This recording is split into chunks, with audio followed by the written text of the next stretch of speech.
un hombre que va a ser clave en la historia de la Florida, Eduardo Martínez. En esa época era un sardino de 16 años, uno de tantos hombres que por esta ciudad buscaba un lugar para hacer su vida, y la Florida le abrió las puertas y le ofreció un trabajo. Él nos contaba que lo que más le interesaba era que le ofrecieran dormir. En esa época era más caro pagar una pieza, valía más que el mismo salario que pagaba. Y era obvio, el nivel de urbanización de esto era mínimo, entonces conseguir una pieza en arriendo era un lujo. El señor Granés lo recibe y él entra como limpiador de latas. El que ustedes que son estudiantes de gastronomía sabrán, en las escalas en panadería, al igual que en construcción, hay toda una jerarquía. Bueno, el cargo más, yo diría infeliz, pero él no decía así. El primer cargo era ser limpiador de latas. Y de eso entra Eduardo Martínez a la Florida. Con el correr de los meses, Eduardo Martínez se convierte en panadero, aprende al lado de José Granés y de otros panaderos el oficio. Y él decide opinarle al señor Granés acerca de la bebida. Y le dice, ese chocolate no lo va a vender jamás aquí. El chocolate que aquí se toma es otro. Y comenzaron a trabajarle a ese chocolate que ustedes hoy se toman. Esos dos hombres, yo diría que por muchísimos años, hasta 1968, compartieron este sueño juntos. En 1967, más o menos, se muere el señor Granés. Él tenía 2 hijas y un hijo. Si se mueven ustedes en la vida académica de este país, el hijo es José Granés, el físico. Trabajaba con Camilo Ginás y otros, profesor, colega de la Universidad Nacional. Y ellos deciden en 1970, los hijos de José Granés, que ellos ya habían, digamos, ya tenían para vivir dignamente, y deciden que Eduardo Martínez compre el Florida.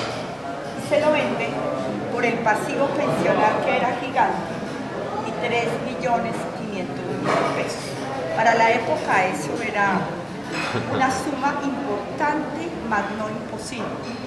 Habrían podido actuar como cualquier usurero de los que caracterizan este país, y habría sido imposible, ¿cierto?, para Eduardo Martínez comprar este sitio.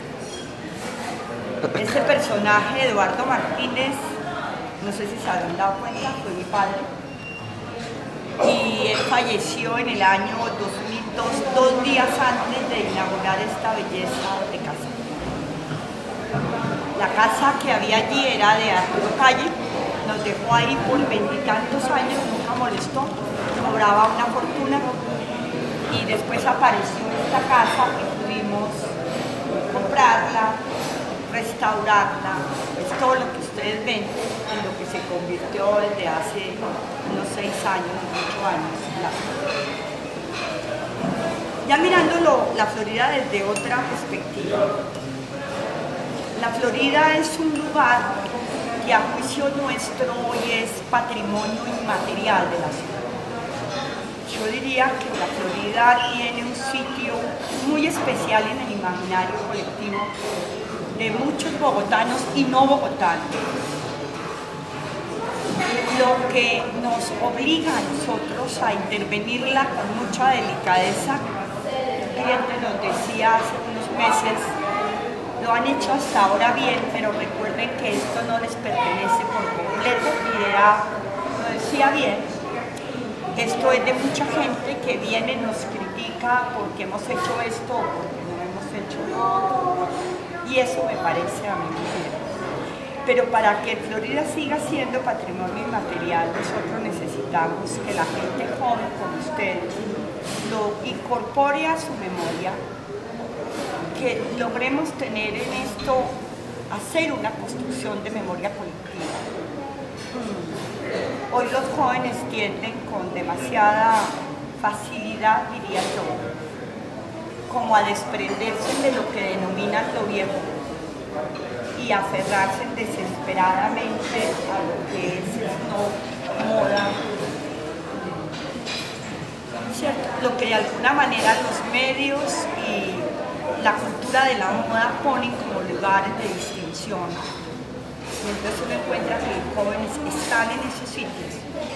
Y no es que a mí me parezca mal, pero es que se puede estar allá teniendo un pasado que reivindicar, una historia que vivir y unos lugares, llamémoslo así, en que vale la pena salvar de las ruinas del tiempo, diría la filósofa Hannah Arendt, ¿cierto? En términos del espacio público. Florida es y ha sido y seguirá siendo, pretende serlo, un lugar de encuentro de muchas generaciones, un lugar en donde el precio no se convierte en un elemento discriminatorio y excluyente con sectores de la sociedad. Para mí es muy grato hoy ver aquí cómo llegan personajes de la literatura, cómo nos visita un Manuel Hernández, o cómo nos visita el viejo de Grey, o cómo viene Bernardo Jaramillo, el cineasta, pero cómo llega ese funcionario anónimo, ese vendedor ambulante que también viene a tomar chocolate, y los ve unos sentados aquí en una horizontalidad que pienso yo es la que nos falta en este país para poder vivir más civilizadamente. ¿Okay? En ese sentido, en Florida seguirá generando las condiciones para ser lugar de encuentro. Eso es fácil, es una mesa, unos asientos, unos panes, el chocolate y un secreto que está dentro del chocolate. ¿Sí me entienden? El tamal, ahora que tenemos tamal, para que la gente se siga reuniendo alrededor de esto que es una obra, diría yo, Florida representa el trabajo digno de este país, el trabajo limpio, el trabajo honesto. Y en ese sentido vale la pena visitar. El año entrante estamos cumpliendo 75 años y lo vamos a celebrar con todas las de la ley. Una cosa que voy a hacer que alude a jóvenes, vamos a vestir unos maniquís, ya los mandamos pintar. Vamos a vestir a personajes de la década de los 30, como una gran dama muy elegante, con su estola, su carterita, un cachaco con su mulete, su chaleco, su vestido inglés, pero vamos a vestir igual a la loca Margarita, al Pomponio, que son personajes de la Santa Fe de los 30, vamos a vestir al loco del tranvía. Y por sugerencia de un grupo de jóvenes como ustedes, voy a vestir a un sardino de los que tengo, así como los veo a ustedes. Yo soy profesora de la Universidad Nacional, entonces tengo varios modelos a la vista, de pelo largo, candonga, un muchacho con la pinta del sardino contemporáneo y a una sardina con unas medias de rombos, una minifalda espectacular, de pronto un piercing. Y los voy a sentar y los van a encontrar ustedes que llegaron aquí y encontraron a la loca Margarita departiendo con el sardino o viceversa. Eso lo vamos a lanzar en octubre del año entrante.